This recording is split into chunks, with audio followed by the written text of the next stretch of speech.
来看嘉义溪口的美南村，因为较早这个所在呢，边竹仔的功夫是真好，附近乡镇的人都来买这竹笼仔。虽然讲即马这竹笼仔已经无啥人伫咧使用，社区为着要维持在地文化，专工请老师来教社区的民众安怎编，也举办成果展。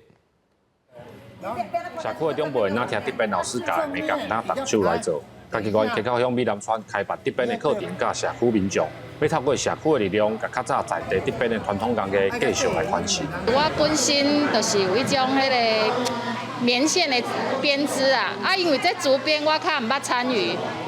我这届参与吼，感觉做欢喜的。这有一个好处，就是可以让它继续保留下来，然后也让年轻的也有年轻的一辈会愿意来跟长辈一起来学习，那也有点传承的意思。较早的农业社会，拢需要竹篮来代表运送的青菜。溪口乡具地号名轮尾甲天社这两个主路，就是即卖美北村甲美南村，过去拢是生产竹篮上济的所在。为着要保留这个功夫，社区办活动、办课程，要来继续传承。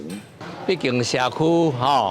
嘛是有遮侪人兴趣的嘛有啦，所以咱都有安尼有这个工艺所以兴趣的人拢会来遮学习安尼。